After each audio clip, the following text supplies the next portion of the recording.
नमो वेशुकाल वर्तीय नमो वेशुकाल वर्तीय नमो वेशुकाल वर्तीय ओंकार बिंदु संयुक्त कामदं मोक्षदं चैव ओंकाराय मंगलम भगवान शिवो मंगलम गौतमो मंगलम कुंकुंदार्यो सर्वमंगल मांगल्यं सर्वकल्याण कारकं प्रधानं सर्वधर्माणां जयं जयतु शास्त्रम् नमः समय साराय स्वानुभूत्या प्रकाशे चित स्वभावाय भावाय सर्वभावान करच्छिए एगो में शशद अपार ज्ञान दर्शन लखन शेषा में बाहिरा भावा सभे संयोग लखना मारो शाश्वत एक दर्शन ज्ञान लक्षण जीव से बाकी બધા સંયોગ લક્ષણ ભાવ વિધિ કાર્ય છે એક શુદ્ધ સદા રૂપ જ્ઞાન દર્શન નહીં કરે એને તે મારું જરી પરમાણુ માત્ર નથી જે જાણતો અરહંત ને ગુણ દ્રવ્ય ને પર્યાય કરે તે જીવ જાણે આત્મ કશું ન પામે લઈ કરે નથી અપ્રમત કે પ્રમત નથી જે એક વિનાયક ભાવ છે એ રીત શુદ્ધ કથા એને જે જ્ઞાત છે સચેત છે જેમ નેત્ર તેમજ જ્ઞાન નથી કારક નથી કરે जाने कर्मो गई जरा बंद ध्रुव अचल में अनुपम गति कामेग सर्वेशी करें वंदी कहूँ शुद्ध के ओम नमः शिवाय नमः शिवाय।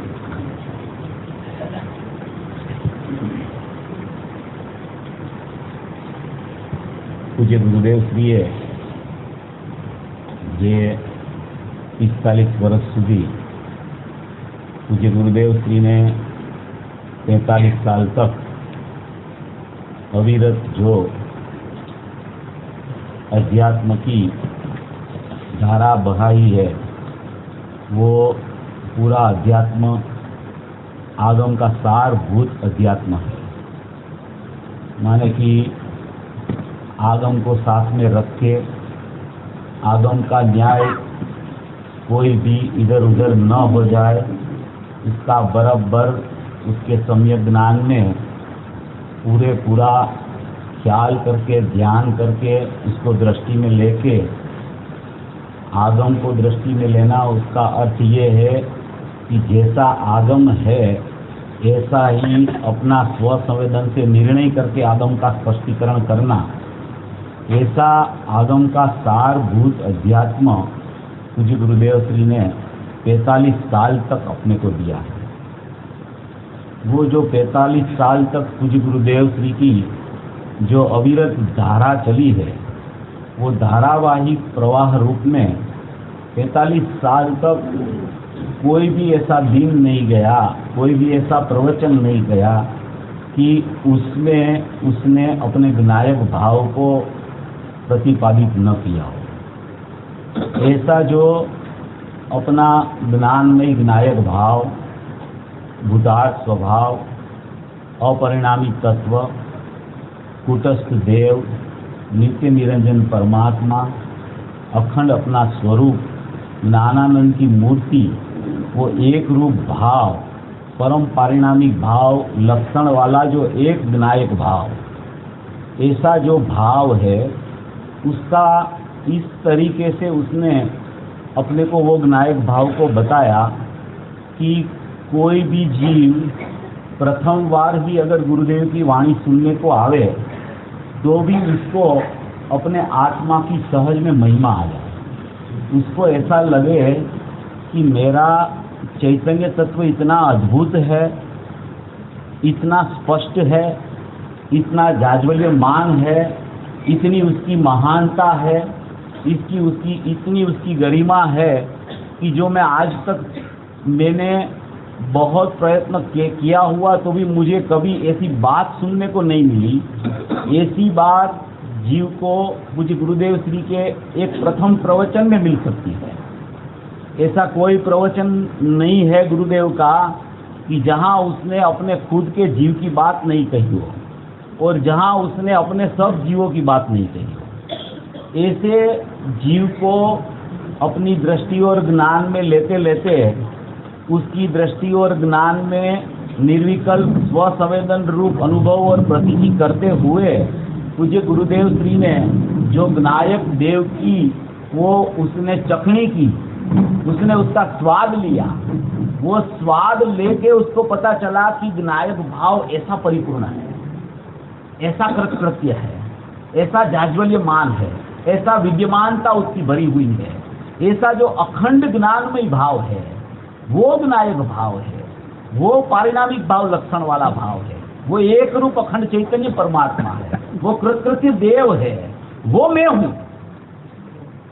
ऐसा जो विनायक भाव है उसकी जो महिमा है वो पूज्य गुरुदेव श्री गाते गाते 45 साल तक कभी ऐसा हुआ नहीं कि उसकी गुण गाथा उसने नहीं गाई। ऐसा जो चैतन्य परमात्मा सब जीवों के पास एकेंद्रिय से लेके संगी पंचेंद्रिय तक सब जीवों के पास ऐसा विनायक परमात्मा, ऐसा अखंड देव, ऐसा परिपूर्ण परमात्मा, ऐसा जाज्वल्यमान आत्मा, वो ऐसा न ऐसा रह गया है। उसमें ना कुछ कमी हुई है, ना कुछ बढ़ा है, उसमें ना कुछ अशुद्धता हुई है, उसमें ना कुछ अल्पज्ञता हुई है। जब उसको जीव देखता है तो उसको परिपूर्ण विनायक भाव शुद्ध अभेद चैतन्य परमात्मा दिख जाता है।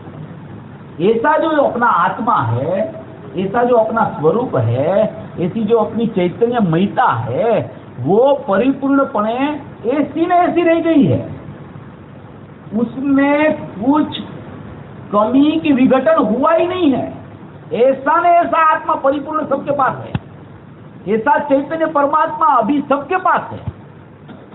कोई जीव मिथ्या दृष्टि नहीं है, कोई जीव सम्यक दृष्टि नहीं है, सब जीव ज्ञानमय है।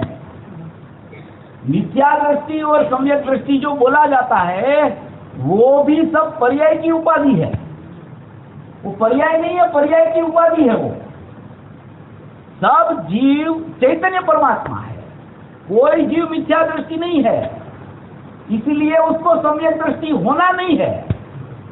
वो जीव ज्ञानमय है, जीव चैतन्यमय है, जीव अखंडता से भरा हुआ है, जीव परिपूर्ण है।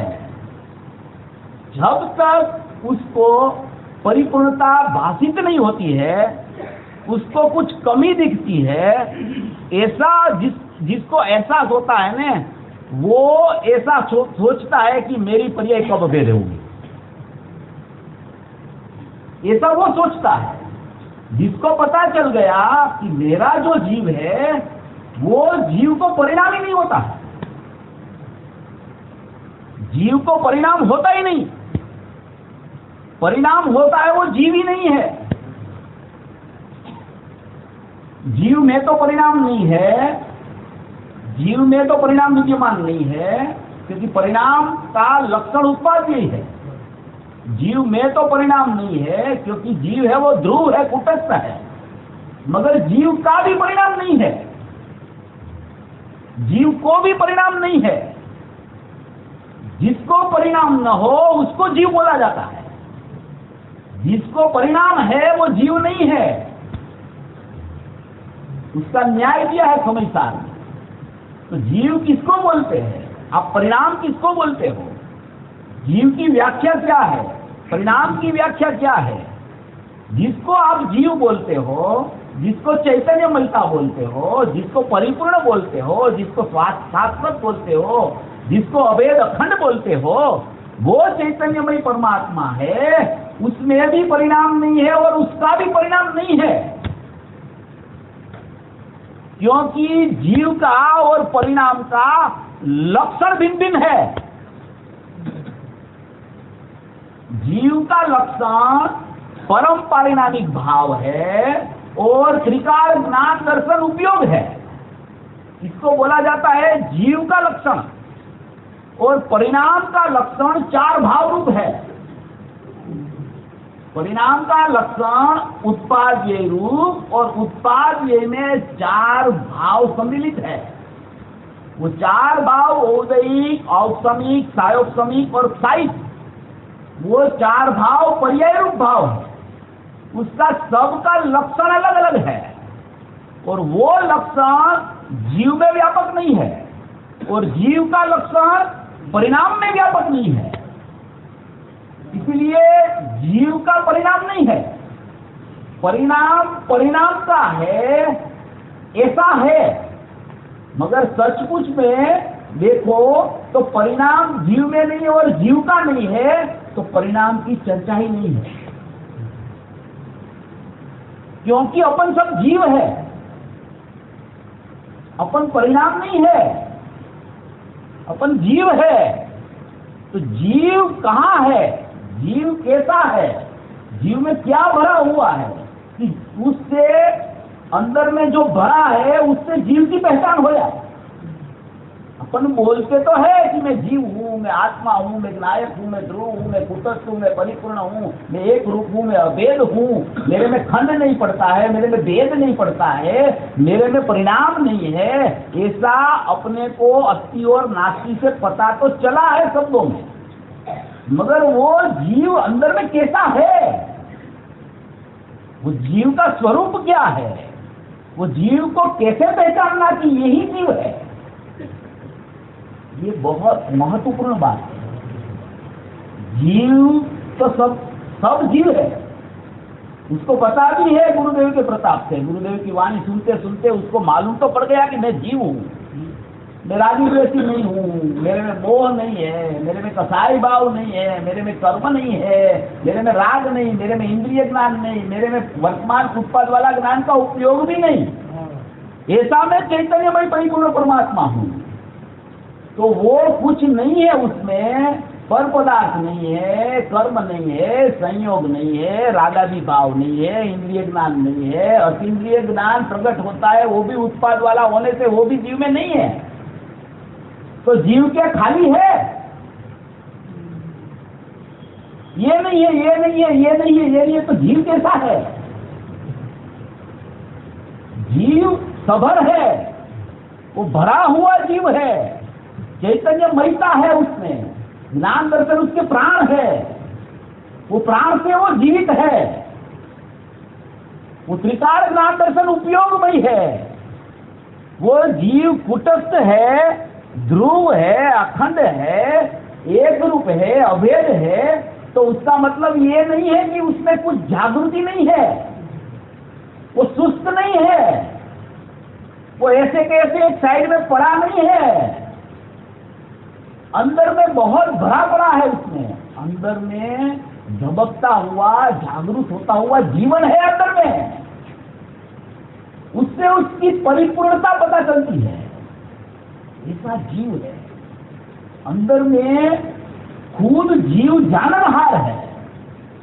उसमें जहां जहां ज्ञान होता है, जहां जहां दर्शन होता है, वहां जानना देखना जरूर होता है। जानना देखना पर्याय है, वो तो बाहर है, वो तो जीव में है ही नहीं। जो जीव को जानती है पर्याय, वो पर्याय जीव में नहीं है। जो जीव को जानती है, जो उत्पाद ध्रुव को प्रसिद्ध करके यही होता है, जो उत्पाद में अतीन्द्रिय आनंद आता है, वो परिणाम जीव में नहीं है। वो परिणाम जीव में नहीं है, ज्ञान का स्वसंवेदन वाला। तो अंदर में क्या है? तो अंदर में भी एक ज्ञान और एक दर्शन ऐसा है कि वहां जानना देखना, जानना देखना, जानना देखना, अपना स्वभाव और अपना स्वरूप का चल रहा है। अंदर में चल रहा है माने क्रिया नहीं है, मगर जानना देखना निष्क्रियपणे चलता है अंदर में। अंदर में ऐसी एक व्यवस्था है कि अंदर में जानना देखना, जानना देखना, जानना देखना, अपना त्रिकाली द्रव्य, उसका अनंत गुण, उसकी अनंत कारण सूत्र पर्याय, उसका सबका पूरा अभेदपणे जानना देखना, ज्ञान दर्शन का त्रिकाल उपयोग में अंदर में स्वरूपस्थ चल रहा है। चल रहा है माने पर्याय नहीं है, माने क्रिया नहीं है, वो निष्क्रिय तत्व है, वो अखंड तत्व है, वो अभेद तत्व है, वो ध्रुव चैतन्य परमात्मा है, वो कारण शुद्ध जीव है। ऐसा जीव है, ऐसा अभेद जीव है, ऐसा अखंड जीव है, ऐसा चैतन्यमय जीव है कि उसमें एक जीवन ऐसा है कि अपन को ऐसा लगता है ना कि पर्याय जब तक द्रव्य तरफ नहीं जाएगी, पर्याय में स्व संवेदन उत्पन्न नहीं होगा, तब तक जीव काम का क्या। जब तक पर्याय स्वसंवेदन नहीं करेगी, जब तक जीव की प्रतीति नहीं आएगी, जब तक जीव में लीनता नहीं होगी, तो जीव पता ही जीव का नहीं चले तो जीव का क्या काम है? पहले तो ये होना चाहिए, ऐसा अपने को लगता है ना, मगर ऐसा नहीं है।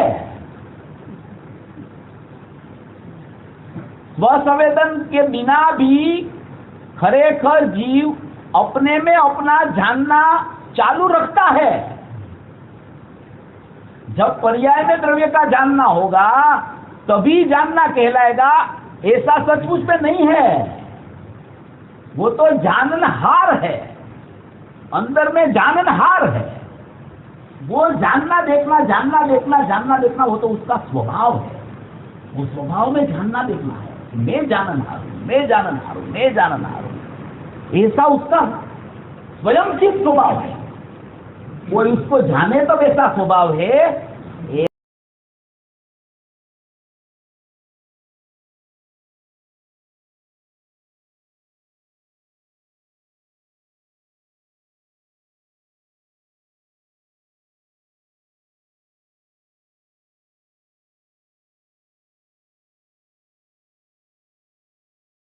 स्वभाव को कोई अपेक्षा नहीं, वो निरपेक्ष है। वो निरपेक्षपणे जानना देखना अंदर में प्रवृत्त है, वर्त रहा है, चल रहा है क्रिया के बिना निष्क्रियपणे।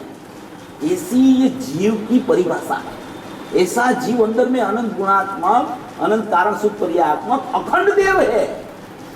वो अनंत गुणमय बोलो, अनंत कारण सुख पर्यायमय बोलो कि अनंत गुणात्मक बोलो, ऐसा बोलना वो व्यवहार नहीं है।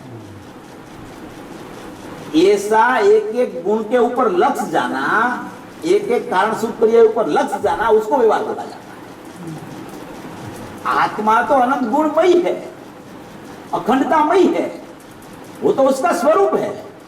मुझे गुरुदेव श्री ने तो इसमें ऐसा भी लिया है कि अनंत गुणमय कहना वो भी व्यवहार है। अनंत गुण वाला तो कहना वो व्यवहार है, मगर गुरुदेव ने शक्ति का प्रवचन में ऐसा लिया कि अनंत गुणमय वो व्यवहार हो गया। ऐसा क्यों बोला? अनंत गुणमय तो स्वरूप है, माने कि अनंत पर भी तेरी दृष्टि जावे ने तो व्यवहार हो जाता है। ये दृष्टि टिकनी चाहिए एक पर, एक रूप भी नहीं, एक, उसको बोला जाता है दृष्टि। और एक रूप जाना जाता है ज्ञान में। ऐसा और ज्ञान श्रद्धा का सुमेर है। वो एक रूप बोले, अनंत गुणमय बोले तो वो ज्ञान बोलता है, और एक बोले, अखंड बोले तो वो दृष्टि बोलती है। ऐसा दृष्टि और ज्ञान का सुमेर होता है। कोई ऐसा कहे कि अनंत गुणमय है तो गुरुदेव ने उसकी दृष्टि की अपेक्षा से व्यवहार बोला है। वो झूठा नहीं है। वैसे सब जगह व्यवहार झूठा नहीं बोला जाता, व्यवहार है झूठा, मगर उसकी अपेक्षा भी समझनी पड़ती है। ऐसा चैतन्यमय जीव, ऐसा ज्ञान दर्शनमय जीव, ऐसी अखंडतामय जीव, ऐसा परिपूर्ण जीव, वो मैं हूं। मेरा स्वरूप इतना ही है, उसके अलावा कोई मेरा स्वरूप है ही नहीं। चार भाव जो है, औदैहिक, औपसमिक, सयोपसमिक, सायिक, उसका लक्षण उत्पाद व्यय है, और उत्पाद व्यय जो पर्याय है उसका लक्षण उत्पाद व्यय है। पर्याय का स्वभाव उत्पाद व्यय है, ध्रुव का स्वभाव कुटस्थ है, और उत्पाद व्यय में भी औदैहिक, औपसमिक, सयोपसमिक, सायिक चार पर्याय है। उसमें औदैहिक भाव तो रागादि रूप है, औपसमिक, सयोपसमिक और सायिक है, वो तो निर्मल पर्याय है। वो निर्मल पर्याय मैं शुद्ध त्रिकाली भगवान आत्मा हूं ऐसा करके प्रकट हुई है, मगर वो परिणाम सचमुच में मेरे है ही नहीं। जीव को परिणाम नहीं होता, परिणाम परिणाम को होता है। जीव का अगर परिणाम आपको चाहिए तो उसके अंदर में रहता है वो परिणाम, बाहर होता है वो जीव का परिणाम नहीं है। वो परिणाम परिणाम का है। जीव का परिणाम तो जीव जैसा होना चाहिए। जीव का परिणाम जीव जैसा माने क्या कि उसका कुटस्थता उसकी है, उसकी ध्रुवता है, उसकी अखंडता है। तो ऐसा अखंड परिणाम को ही उसका परिणाम बोल सकते हैं। ध्रुव ध्रुव को जानता हुआ रहता है, ध्रुव ध्रुव को जानता हुआ रहता है। ऐसे अखंड परिणाम को ही उसका परिणाम बोल सकते हैं। वो अखंड परिणाम है त्रिकाली द्रव्य, उसका अनंत गुण और उसकी अनंत कारण सूत्र पर्याय, वो अखंड है। ऐसा अंदर में जीव है, इसीलिए बोला जाता है जीव को परिणाम नहीं है। परिणाम को विभाव स्वभाव बोला है। विभाव स्वभाव, विभाव यानी विशेष भाव, सामान्य भाव नहीं।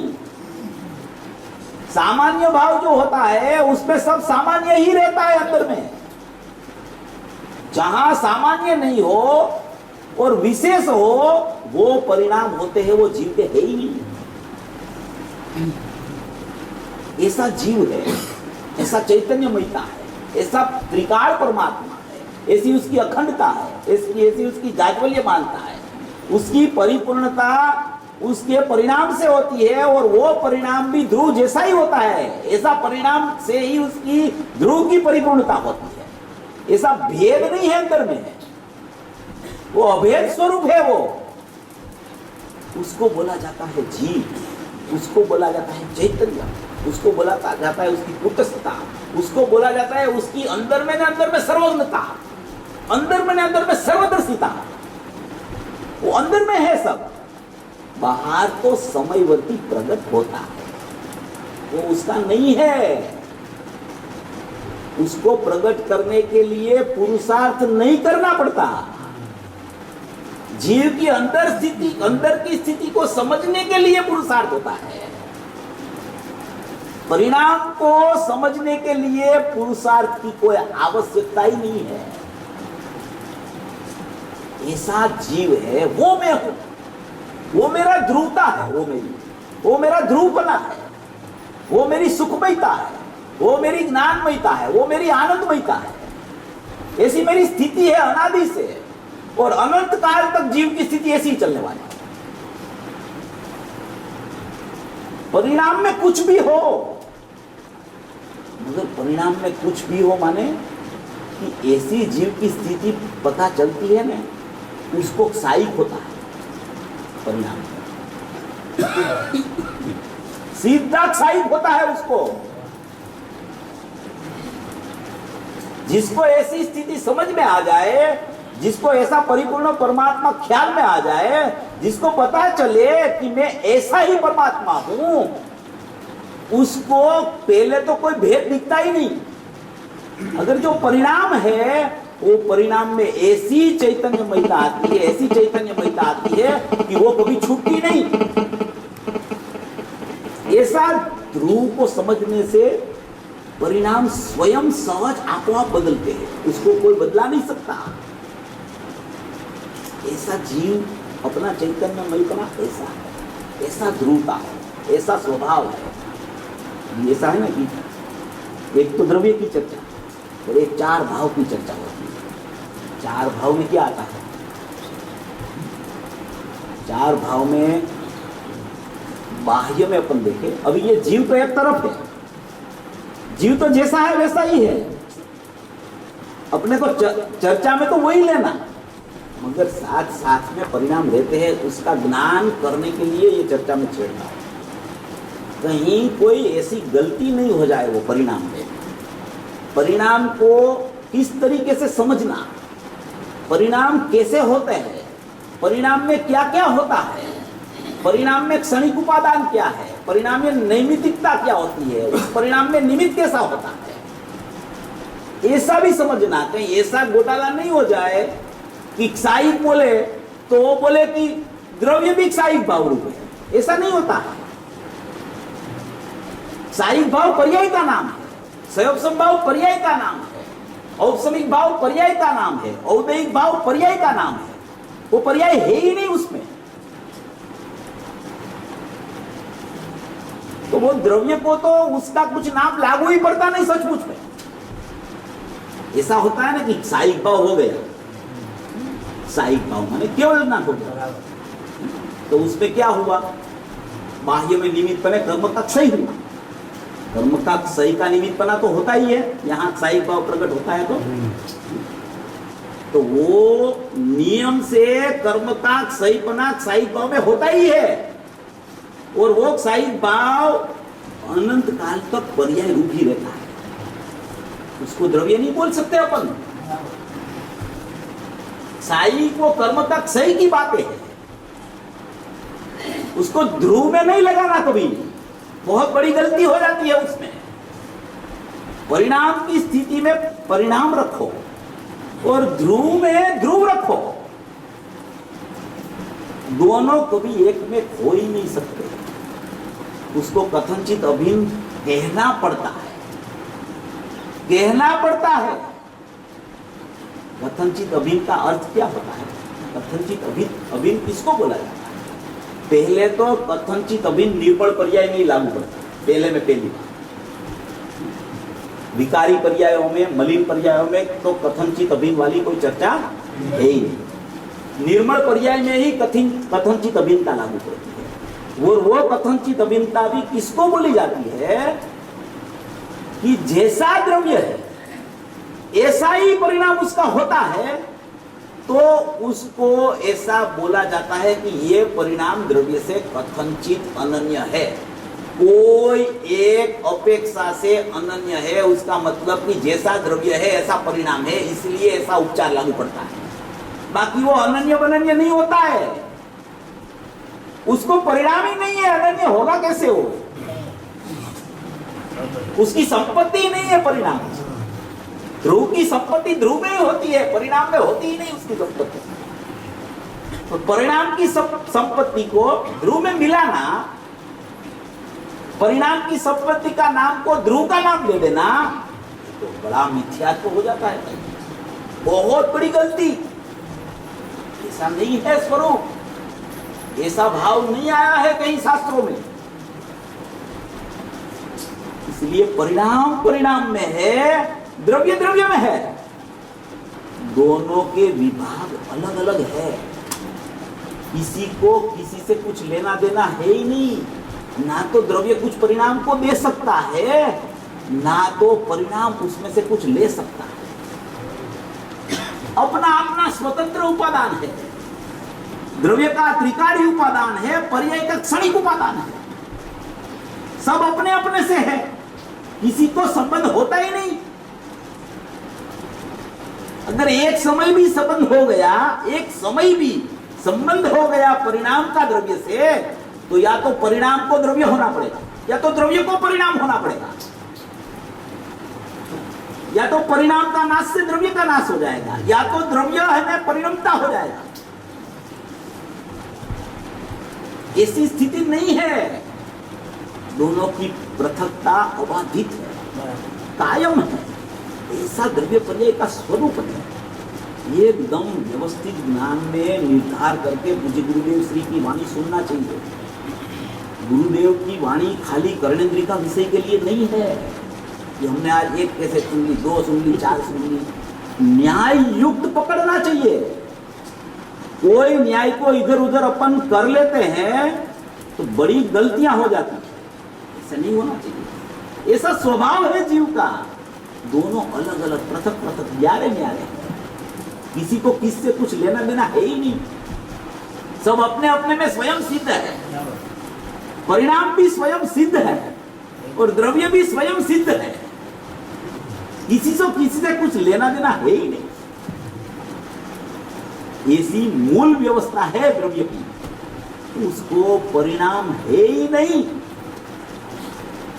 लक्षण से उसकी जुदाई पता चलती है, और ज्यादा लक्षण में भी नहीं अटकना, क्योंकि वो भी भेद है।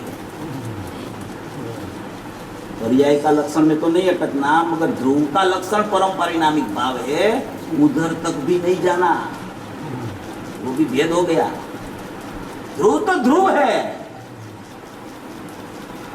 वो तो चार भाव वाला लक्षण नहीं है, औदैहिक, औपसमिक, सयोपसमिक, सायिक, इसलिए उसको पारिणामिक भाव लक्षण से बोला जाता है। मगर वो तो ध्रुव है, वो तो कूटस्थ है, वो तो अखंड पिंड है, वो तो चैतन्य सत्ता है। तो सोगानी जी बोले परिणाम मेरा ध्यान करे तो करो, मैं किसका ध्यान करूं? मैं तो ध्येय हूं, मैं तो ध्रुव हूं। ऐसी अंदर से जमावट होनी चाहिए। मैं तो यही हूं, मैं तो कुटस्थ ध्रुव परमात्मा हूं, मैं तो चैतन्यमय सत्ता हूं, मैं कभी फिरने वाला नहीं हूं, मेरा ऐसा न ऐसा होना। जहां फिरता है वहां मैं नहीं हूं, और जो फिरता है वो मेरे में कभी आता नहीं। ऐसी मेरी सत्ता है, ऐसा मेरा चैतन्य भाव है, ऐसी मेरी अखंडता है। ये जो चार भाव और पंचम भाव वाली बात है ना, बहुत धार्मिक है। गुरुदेव ने 320 गाथा में भी वो बात ली है। इतनी अपूर्वता से ली है, इतनी अपूर्वता से ली है कि पर्याय रूप है चार भाव। केवल ज्ञान हो गया, सिद्ध दशा हो गई, फिर भी वो पर्याय रूप है, क्योंकि सिद्ध में भी उत्पाद व्यय है। उत्पाद व्यय तो स्वभाव है पर्याय का।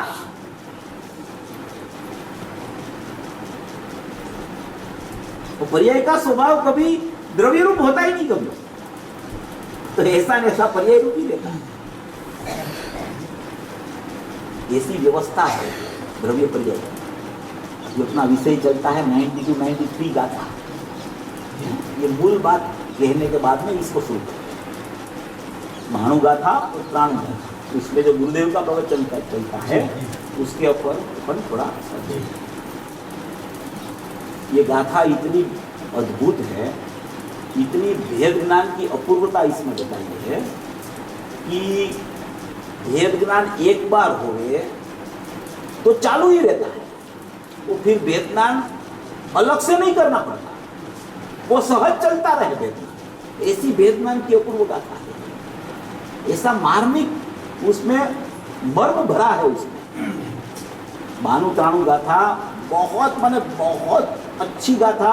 तो क्या बोले, इतनी अलौकिकता है उसमें कि उसमें सिद्ध के भड़कारे हैं। मुझे लालचंद भाई ने ये गाथा इतनी बार ली है, इतनी बार ली है भानु ताणु गाथा, उसको बहुत प्रिय थी वो गाथा। अभी जो द्रव्य पर्याय की भिन्नता सुनी, अभी इसमें दूसरा विषय। जो गाथा में जो विषय है वो विषय के अनुरूप अपने को चलना चाहिए। ये गुरुदेव की पद्धति है कि राग की सिद्धि करनी होने तो ही बराबर राग की सिद्धि करे। राग का अभाव पूर्वक वितरागता की सिद्धि करनी हो तो बराबर वितरागता की सिद्धि करे। नायक भाव की सिद्धि करनी हो तो फिर परिणाम की बात ही नहीं करे वो। ये स्टाइल है उसकी। तो अपन तो गुरुदेव के पीछे पीछे नहीं चलना, गुरुदेव के साथ में चलना। पीछे तो बहुत चले ज्ञानियों के, अभी गुरुदेव के साथ में चलना आपने। तो ये गुरुदेव जो कहते हैं बस उसके साथ में चलने का। इस तरीके से ये प्रवचन सुनना तो पता चल जाएगा कि गुरुदेव का आशय क्या है इसमें, और हम क्या समझ रहे हैं और मेरी गलती कहाँ है। ये इतना मार्मिक प्रकरण है 90 to 93 गाथा वाला। दोनों गाथा में फर्क इतना ही है, एक शब्द ही लगाया है दोनों गाथा में फर्क वाला। तो ज्ञानी और अज्ञानी के बीच में क्या फर्क है, बस यही बात इसमें मूल रूप से आएगी। मैं थोड़ा पढ़ता हूँ फिर उसको अपन चर्चा करें। गुरुदेव ने तो स्पष्टीकरण इतना किया है, इतना किया है कि अपन तो क्या स्पष्टीकरण करेंगे, मगर जो अपने भाव है वो तो अपन खाली बोल के प्रदर्शित करते हैं। इसमें ऐसा मर्म भरा है ये गाथा। अभी ये 92 गाथा और 93 गाथा, इसमें उसके अब मथाड़े में लिखा है 92 गाथा में कि अब अज्ञान से ही कर्म उत्पन्न होता है। अब अज्ञान से ही कर्म उत्पन्न होता है, कर्म का बंद होता है ऐसा नहीं लिखा। कर्म उत्पन्न होता है अज्ञान से, कर्म का बंद होता है ऐसा इसमें नहीं लिखा है। कर्म उत्पन्न होता है। फिर 93 गाथा में ऐसा लिखा है कि ज्ञान से कर्म उत्पन्न नहीं होता, ज्ञान से कर्म का भंग नहीं होता ऐसा नहीं लिखा है। ज्ञान से कर्म उत्पन्न नहीं होता, अज्ञान से कर्म उत्पन्न होता है, होता है। ऐसी गाथा है। आचार्य भगवान ने मूल में ऊपर ऐसा लिखा है, अज्ञान से कर्म उत्पन्न होता है, ज्ञान से कर्म उत्पन्न नहीं होता, ऐसी गाथा है। अभी ये गाथा है, इसकी टीका में पढ़ता हूँ। कर्म का मतलब यहाँ भाव कर्म। भाव कर्म की ही बात है। द्रव्य कर्म तो पृथक है, भाव कर्म भी पृथक है, मगर वो एक समयवर्ती पर्याय में अपने आत्मा को भूलता है तो होता है। द्रव्य कर्म तो सर्वथा पृथक ही है, उसकी तो कोई चर्चा ही नहीं है जैन दर्शन में। चर्चा आती है वो भी निमित्तपणे दिखाने के लिए आती है, बाकी उसका कोई काम नहीं। टीका है इसमें, अज्ञान से यह आत्मा पर का और अपना परस्पर विशेष तफावत न जानता हो, तब पर को अपने रूप करता और अपने को पर रूप करता, खुद अज्ञान में होता हुआ कर्मों का कर्ता प्रतिभाषित होता है। वो स्पष्टतया समझाने में आता है। कर्मों का कर्ता प्रतिभाषित होता है, कर्मों का कर्ता होता नहीं है वो। उसको ऐसा लगता है कि मैं कर्मरूप हो गया, कर्म मेरे में आ गए, कर्म का बंध हो गया, उसको ऐसा लगता है। वो सचमुच में तो कर्म का कर्ता हो गया हूं ऐसा प्रतिभास होता है, माने कि ऐसा ज्ञान होता है उसको। मगर ज्ञान में उसकी अज्ञानमयता विपरीतता के कारण होने से उसको ऐसा लगता है कि मैं कर्म का कर्ता हो गया। सचमुच में होता है उसको ज्ञान, मगर लगता है कि मैं कर्ता हो गया। होता है जानना, मगर लगता है कि मैं करना हो गया, कर्ता हो गया। है जानना, मगर मानता है कि मैं करना हो गया। उद्गल करने वाला है, जीव जानने वाला है। उद्गल क्या है? करने वाला है, और जीव जानने वाला है। करने वाली क्रिया में जानने वाले का कोई अधिकार नहीं होता। ये हाथ हिलता है तो इसको रोक नहीं सकता जानने वाला। ये पुद्गल की क्रिया है, ये जान सकता है कि हाथ हिलता है, तो ये पुद्गल करने वाला है। और यहाँ जीव बैठा है, वो तो जाननहार है, वो तो जानने वाला है, वो तो जानने वाला है। ऐसी पृथकता है। करना है वो पुद्गल में है, जानना है वो जीव में है। ऐसा यहाँ बताना चाहता है। दृष्टांत देते हैं, जैसे शीत उष्ण का अनुभव कराने में समर्थ, ऐसी शीत उष्ण पुद्गल परिणाम की अवस्था पुद्गल से अभिन्न होने के कारण आत्मा से सदा अत्यंत भिन्न है। अभी ये पुद्गल की चर्चा है कि शीत उष्ण अवस्था होती है, ठंडी और गर्म अवस्था, वो तो किसकी है? पुद्गल की है। वो तो सबको मालूम है, तो पुद्गल की अवस्था है। वो पुद्गल परिणाम की अवस्था पुद्गल से अभिन्न है, जीव से पुद्गल से अभिन्न है, तो जीव से भिन्न है। तो पुद्गल परिणाम की अवस्था पुद्गल से अभिन्न होने के लिए आत्मा से सदैव अत्यंत भिन्न है। ये तो एक बात हुई शीत उष्ण अवस्था में। ये नौ कर्म की चर्चा हुई, ये नौ कर्म की चर्चा है। शरीर और शरीर से बाह्य जितने पदार्थ है उसको नौ कर्म बोला जाता है। और अभी जो चर्चा आएगी वो द्रव्य कर्म की चर्चा आएगी। ये नौ कर्म, द्रव्य कर्म, भाव कर्म से तो रहित है। अभी अपन ने लिया कि परिणाम से भी रहित है, अपन ने लिया कि परिणाम है ही नहीं जीव को। फिर भी आचार्य भगवान लिखते हैं कि ये परिणाम कैसा चलता है उसका भी ज्ञान करा के उसको विनायक में ले जाते हैं। परिणाम की स्थिति भी है, मगर वो परिणाम की स्थिति परिणाम में है। जीव की स्थिति है, वो जीव की स्थिति जीव में है। ऐसा यहाँ बताना चाहते हैं। बहुत अच्छी बात है। शीत उष्ण का अनुभव कराने में समर्थ ऐसी शीत उष्ण पुद्गल परिणाम की अवस्था पुद्गल से अभिन्न होने के लिए आत्मा से सदैव भिन्न है। और उसके निमित्त से, किसके निमित्त से? शीत उष्ण अवस्था के निमित्त से। शीत उष्ण अवस्था ठंडी गर्म अवस्था है, उसको निमित्त रखा और उसको निमित्त से होता हुआ उस प्रकार का अनुभव, अनुभव यानी स्वसंवेदन नहीं, अनुभव यानी ज्ञान। शीतोष्ण अवस्था पुद्गल में है, जीव में होता है ज्ञान, तो शीतोष्ण अवस्था निमित्त है, यहाँ उसका ज्ञान होता है तो उसको नैमित्तिक ज्ञान बोला जाता है। उसका निमित्त से होता हुआ उस प्रकार का अनुभव आत्मा से अभिन्नपणा के लिए, वो अनुभव जो ज्ञान का है वो ज्ञान कैसा है? आत्मा से अभिन्न। आत्मा से अभिन्न क्यों बोला?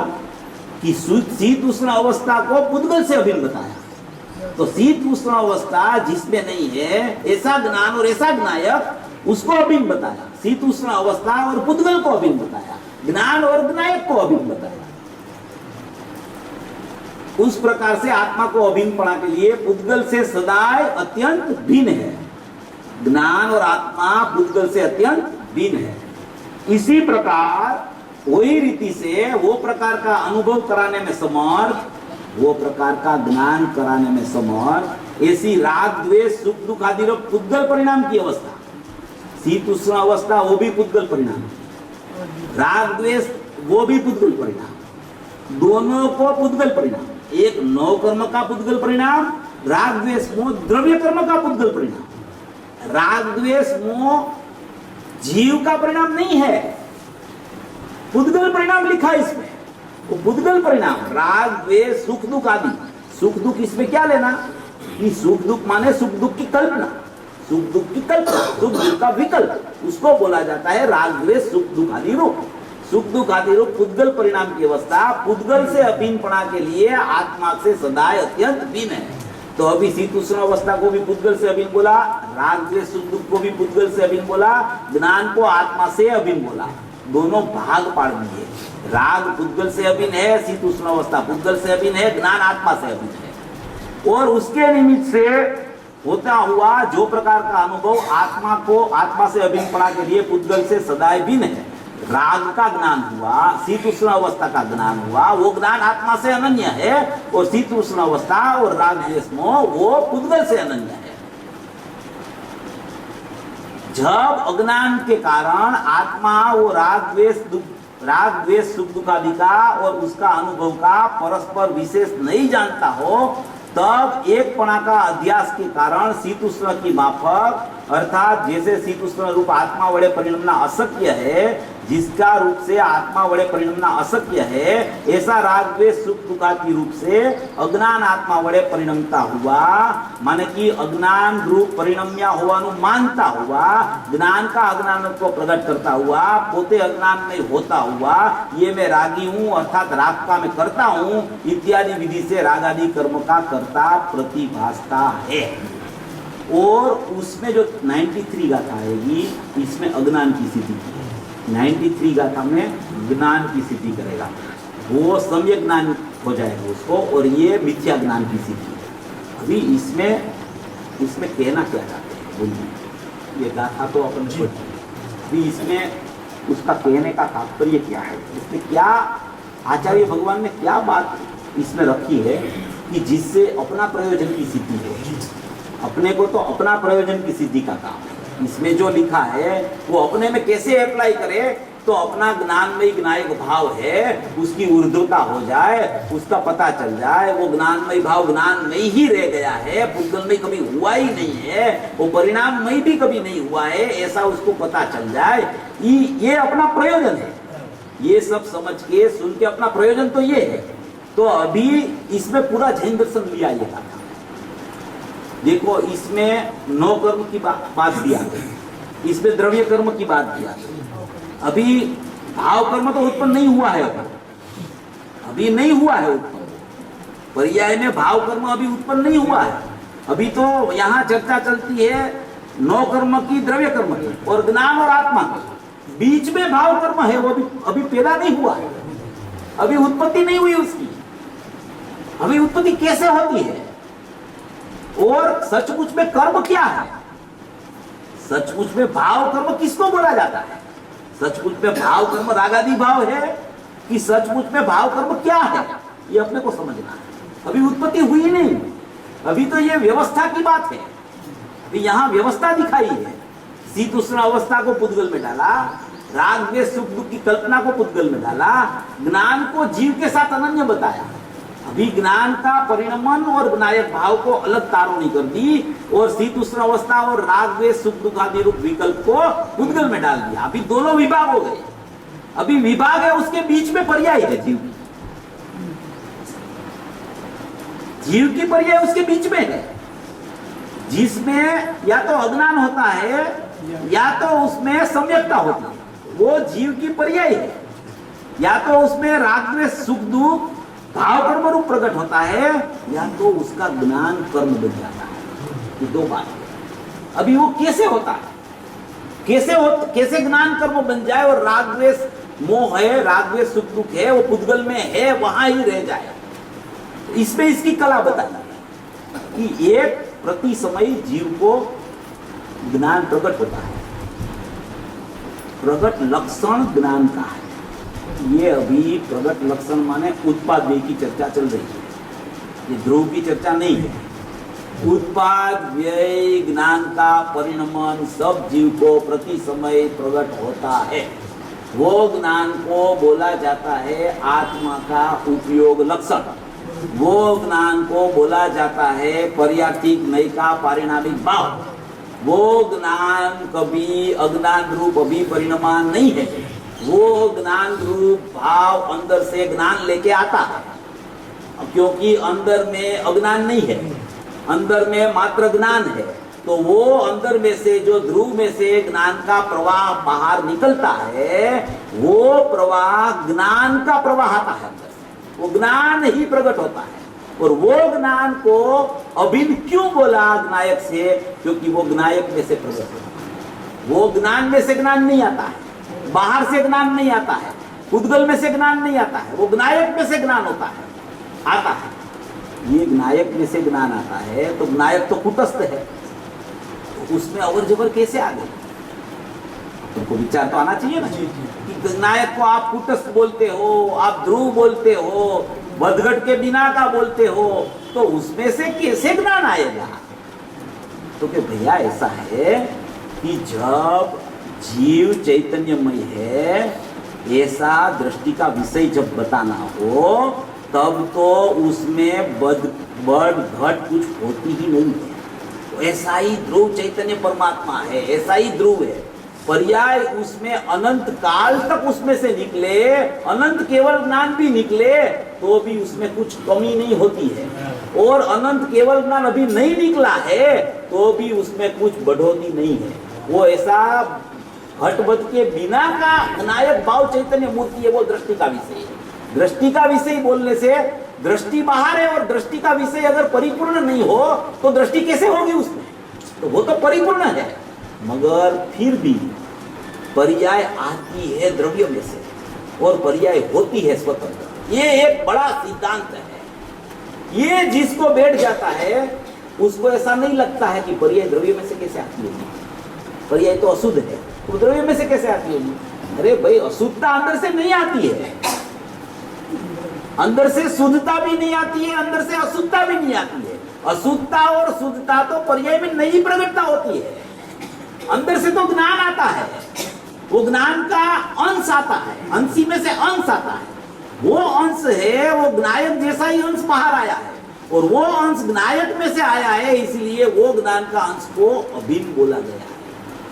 अभिन्न बोला गया है मतलब क्या है कि जैसा ज्ञायक है ऐसा ही ज्ञान है, इसलिए उसको अभिन्न बोलने का व्यवहार है, अभिन्न बोलने का व्यवहार है, इसलिए उसको अभिन्न बोलने का व्यवहार है। ऐसा ज्ञान है, वो ज्ञान अंदर से आया है, और वो ज्ञान में ज्ञायक ही प्रतिष्ठित है, वो ज्ञान में ज्ञायक ही प्रतिष्ठित है। अभी रागादि भाव है, शीतोष्ण अवस्था है, वो सब पुद्गल में चलती है, मगर यहाँ ज्ञान में क्या है? उपयोग की स्वच्छता है, उपयोग की स्वच्छता है। जैसे अपन ने कल भी लिया था 87 गाथा में, यही बात है इसमें। स्वच्छता ख्याल में जिसको आ जाती है उसको कभी मलिनता दिखती ही नहीं, कहीं पे नहीं दिखती। जहां होती है वो होने दो, मगर उसको स्वच्छता ही दिखती है। ऐसी स्वच्छता अंदर में है, वहां से ये स्वच्छता वाला ज्ञान प्रति समय प्रकट होता है, और वो ज्ञान प्रकट होता है। ये चर्चा चल रही है भेद ज्ञान, ये चर्चा चल रही है उत्पाद वाली चल रही है। ये ध्रुव सलामत है और उत्पाद होता है, ऐसी बात चल रही है। तो ऐसा नहीं समझना कि ये ध्रुव में उत्पाद दे, नहीं तो फिर वो साई भाव वाला प्रकरण खड़ा हो जाएगा। इसलिए वो पर्याय का ये बात है, ये उत्पाद वाला परिणमन है, प्रति समय जीव को चल रहा है। वो अशुद्ध नहीं है और वो शुद्ध भी नहीं है, वो ज्ञान मात्र है, ज्ञान मात्र है, ज्ञान मात्र है, ज्ञान मात्र है, अंदर से ज्ञान आता है। और वो ज्ञान नायक जैसा ही होने से उसको अभिन्न बोला गया है। वो अभिन्न बोल के उसकी स्वच्छता सिद्ध करके क्या सिद्ध करना है कि शीतुष्ण और राग द्वेष मोह सुख दुख की कल्पना है, वो पुद्गल में है। ऐसा ज्ञान यहाँ जो अंश प्रकट होता है, उसी में वो ज्ञान में ऐसी स्वच्छता होने से उसको वो ज्ञान में जानना हो रहा है कि ऐसा पुद्गल में यहाँ कुछ चल रहा है, ऐसा पुद्गल में कुछ चल रहा है। ऐसा ज्ञान का स्वपर प्रकाशक स्वभाव होने से पर का प्रकाशक भी उसमें होता है और स्व का प्रकाशक तो चालू ही रहता है। ऐसा स्वपर प्रकाशकता है, वो भिन्नपणे प्रतिभासता है और ये ज्ञायक अभिन्नपणे प्रतिभासता है। अंदर में देखे तो ज्ञायक बिंब है, ज्ञायक क्या है? बिंब है। और जैसा ज्ञायक है ऐसा ही ज्ञान की पर्याय है, वो उसका प्रतिबिंब है। बाहर पदार्थ है उसका यहाँ प्रतिबिंब पड़ता है, वो तो बाहर की पदार्थ की प्रमेयत्व की सिद्धि करने के लिए बात है। मगर सचमुच में देखा जाए तो बिंब और प्रतिबिंब अंदर में ही है। बिंब है वो ज्ञायक है और उसकी जो ज्ञान अवस्था है, ज्ञान का उत्पाद है, उसमें जैसा ज्ञायक है बिंब रूप, ऐसा ही प्रतिबिंबित हो रहा है प्रति समय, क्योंकि वो अभिन्नपणे प्रतिभास है। और ये सब चीजें बाहर की है वो भिन्न रूप से प्रतिभाषित होती है। उसको बोला जाता है ज्ञान का स्वपर प्रकाशक बना। अभी ज्ञान स्वपर प्रकाशक नहीं हो तो कोई जीव अज्ञानी भी नहीं हो सकता, और ज्ञान स्वपर प्रकाशक नहीं हो तो कोई जीव ज्ञानी भी नहीं हो सकता। अगर ज्ञान अकेला स्वप्रकाशक हो तो सब ज्ञानी हो जाएगा। अगर ज्ञान अकेला पर प्रकाशक हो तो कोई ज्ञानी नहीं होवे। पर प्रकाशक तो सब अज्ञानी होवे। अभी स्वप्रकाशक है तो सब ज्ञानी होवे। इसलिए स्वपर प्रकाशक ही स्वभाव है ज्ञान का। अगर उसमें भेदना है, ऐसा नहीं है स्वपर प्रकाशक। नियम सार में ऐसी बहुत गाथाएं आई। आप लोग को मैं आधार क्यों देता हूं कि ये सब पढ़ना, उसका गुरुदेव का प्रवचन सुनना। 159 गाथा केवल ज्ञान की है, सदुपयोग की पहली गाथा। उससे विषय वहां से शुरू हुआ है। ये सदुपयोग का विषय, केवल ज्ञान का विषय। अपने को सबको केवल ज्ञान होने वाला है ना, तो अभी से उसकी शुरुआत कर देना कि केवल ज्ञान में क्या होता है, केवल ज्ञान कैसा होता है, केवल ज्ञान में जानना कैसे होता है, केवल ज्ञान किस तरीके से जानता है। अपने में रहकर जानता है, पर की सन्मुख होकर जानता है, कि पर को लक्ष्य करके जानता है, कि पर का अलक्ष्य करके, अपना लक्ष्य करके, अपने को जानते हुए सब जानने में आ जाता है। मर्म क्या है उसमें केवल ज्ञान, ये सब समझने के लिए 159 गाथा से 171 गाथा तक अभ्यास करना। उसमें सब आया। इतना प्रश्न खड़ा किया है कि ज्ञान अकेला स्वप्रकाशक हो तो क्या दोष है, ज्ञान अकेला पर प्रकाशक हो तो क्या दोष है, ज्ञान स्वपर प्रकाशक हो तो क्या गुण प्रकट हो। और उसमें ऐसा लिखा है 165 गाथा में कि ज्ञान निश्चय से स्वप्रकाशक ही है, ऐसा लिखा है उसमें। सब लोग स्वाध्याय करना, पता चलेगा कि स्वपर प्रकाशक का प्रकरण कोई गंभीर और नहीं समझ में आवे ऐसा नहीं है। गुरुदेव ने बहुत स्पष्ट किया है, इतना स्पष्ट किया है कि सहज में समझ में आया। सहज ये स्वपर प्रकाशक है ना, अज्ञानी लोगों ने बहुत दुष्कर कर दिया। स्वपर प्रकाशक में ऐसा है, स्वपर प्रकाशक में ऐसा। स्वपर प्रकाशक में कुछ नहीं हो तो ज्ञान का स्वभाव है।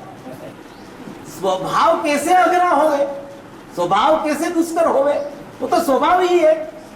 स्वभाव में कोई नहीं जानने में आवे ऐसा नहीं होता है। वो सवेरे बोला था प्रकाश भाई ने कि स्वभाव तो सरल होता है। अभी अपने को ऐसा लगता है इसमें तो बहुत गड़बड़ है। अभी वो ध्रुव की बात चले, फिर ज्ञान की बात चले, फिर केवल ज्ञान की बात चले, तो अपने को ऐसा होता है ये इतना समझने में तो बहुत कठिन हो जाएगा। कठिन नहीं है, अपना उपयोग को थोड़ा बाहर से निवृत्ति में लाना पड़ेगा। अपना उपयोग है तो 24 घंटा बाहर घूमता रहता है, 24 घंटा, क्योंकि उपयोग के पास विषय उसको मिल ही जाता है, तो उसको पर विषय मिलता ही रहता है। और उसको जब तक वो पर विषय की रुचि चलती है ना, तब तक वो उपयोग काम नहीं करेगा। इसलिए पहले तो 5 इंद्रिय का विषय को संकेत लेगा, मति ज्ञान को पहले संकेत लेगा, और बाद में श्रुत ज्ञान से, प्रथम श्रुत ज्ञान से अपना ज्ञान स्वभावी आत्मा का निर्णय करने के लिए, अंदर से निर्णय करने के लिए प्रयास करना। पहले में पहला तो कर्तव्य जीव का ये है, क्योंकि रोज नया विषय आता है गुरुदेव जी, तो वो विषय पर भी उसका ज्ञान चलता ही रहता है। आज ये गाता है, कल ये गाता है, परसों ये गाता है, वो आएगा, वो आएगा, वो आएगा। वो सर्वांगी निचोड़ रूप से एक निर्णय करके नायक और ज्ञान इतनी ही मेरी वस्तु है, वहाँ पहले आ जाना। पहले जीव का कर्तव्य ये है कि वहाँ आ जाना पहले। मति ज्ञान का तो प्रयोग ही बंद कर देना, इसलिए आंख बंद करके बैठ जाना, कान बंद कर देना, ऐसा नहीं। उपयोग को विषय स्व देना, उपयोग को विषय नायक देना, उपयोग को विषय उपयोगवान देना। उपयोग को ये विषय दे रहे हैं ना अपन, इसलिए ज्ञान बहिर्मुखता कभी छोड़ता ही नहीं है, उसकी पर प्रकाशकता छूटती ही नहीं कभी। और विषय तो बहुत है और उसको मिल ही जाता है विषय। अब अपन यहाँ से बाहर चले जाएंगे तो कुछ न कुछ चर्चा तो होने वाली है, इंद्रिय ज्ञान शुरू हो जाता है। उपयोग का दुरुपयोग ही चलता है, उपयोग का सदुपयोग हो ही नहीं रहा है जीव का। पहले में पहले उपयोग का सदुपयोग करना सीखने जैसा है। ध्रुव तो ऐसा ही ऐसा है, उसमें कुछ होने वाला नहीं है। चाहे उपयोग का दुरुपयोग हो जाए कि उपयोग का सदुपयोग हो जाए, उसकी कोई अपेक्षा ध्रुव को है ही नहीं, है ही नहीं उसकी कोई अपेक्षा। वो तो निरपेक्ष तत्व है, वो तो कुटस्थ तत्व है, अपरिणामी तत्व है, ज्ञायक देव है, भरा भरा अंदर से ज्ञान दर्शन, त्रिकाल ज्ञान दर्शन मई है। उसमें उसका खुद का जानना देखना चालू है, वहां से ही सर्वाणी ज्ञान की फूट के उत्पाद में आई है। तो वो उत्पाद में जो सर्वाणी आई है, अंदर में जानना देखना चालू है, तो वो उत्पाद में भी जाननहार जानने में प्रति समय जीव को आ रहा है।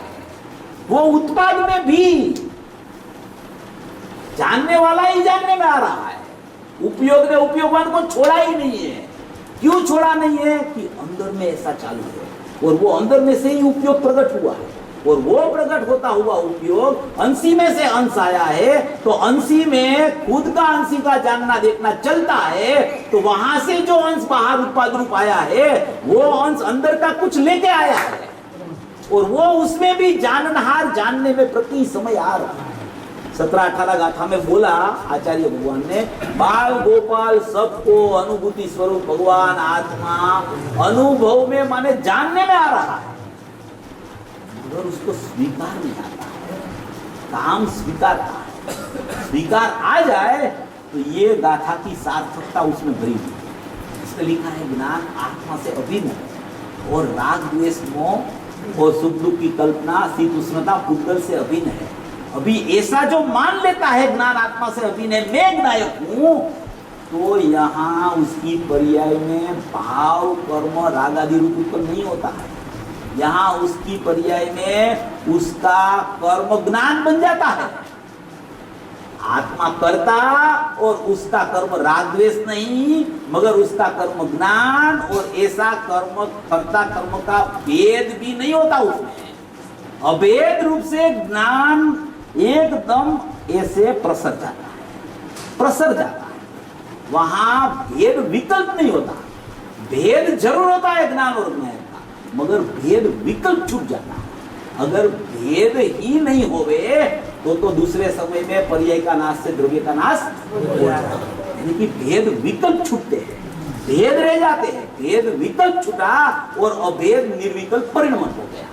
उसको बोला जाता है कि ये जीव ने ये गाथा में जो लिखा है कि ज्ञान आत्मा से अभिन्न है, राग द्वेष सुख दुख की कल्पना और शीत उष्णता पुद्गल से अभिन्न है, उसकी सार्थकता उसको हो गई। उसको बोला जाता है ज्ञानी। उसको बोला जाता है कि ज्ञान से कर्म उत्पन्न नहीं होता, यानी कि भाव कर्म की उत्पत्ति ज्ञान से नहीं होती। जब तक अज्ञान चलता है तब तक भाव कर्म की उत्पत्ति होती रहती है। और अज्ञान किसको बोलते हैं कि ज्ञान में ज्ञायक होते हुए भी, मैं ज्ञायक होता हुआ भी वो मेरे को मैं पहचानता नहीं, मेरे को प्रतीति नहीं आती, मेरे को मेरा ज्ञान नहीं होता, उसको बोला जाता है अज्ञान।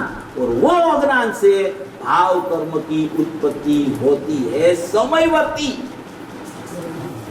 समयवर्ती, दूसरे समय दूसरा, तीसरे समय तीसरा, आगे पीछे कुछ नहीं है। 102 गाथा है जैसे आचार्य की टीका समय सा, उसमें लिखा है कि जो समय जीव करता है उसी समय वो भोक्ता हो जाता है, आगे पीछे कुछ नहीं है। आप मुंह में लड्डू डालो तो उसका स्वाद उसी समय आवे कि बाद में आवे? उसी समय आवे। वो राग का स्वाद है ना, भोगवटा उसी समय हो जाता है, हो गया ना, तो फिर राग कहाँ रहा? दूसरे समय भी लड्डू खाओ, उसी समय भोग, और तीसरे समय विनायक को पीवो तो उसी समय सम्यक ज्ञान, उसी समय स्वाद। वो लड्डू का राग आदि का स्वाद पिछली पर्याय में था, वो ज्ञान का स्वसंवेदन हो गया तो उसके साथ कुछ लेना देना एक पर्याय को दूसरी पर्याय के साथ है ही नहीं। पूर्व पर्याय परिणत द्रव्य कारण और वर्तमान पर्याय परिणत द्रव्य कार्य, ऐसा भी शास्त्र में आवे। व्यवहार का कथन है, उसमें क्या बताया है कि पूर्व में ऐसा भाव तेरा चलता था, उसका ज्ञान कराया। ये बात क्यों बोलता हूँ कि किसी को ऐसा विकल्प हो गया, शास्त्र में तो ऐसा आता है, आप तो क्यों ऐसा बोलते हो कि एकदम निरपेक्ष है, उसमें कुछ है ही नहीं, इसमें पूर्व पर्याय का कुछ संबंध ही नहीं है, तो संस्कार कहाँ जाएगा? संस्कार जाएगा कहाँ? संस्कार की बात हम बाद में चलेंगे, करेंगे, अपना टाइम बोलो। परम कृपालु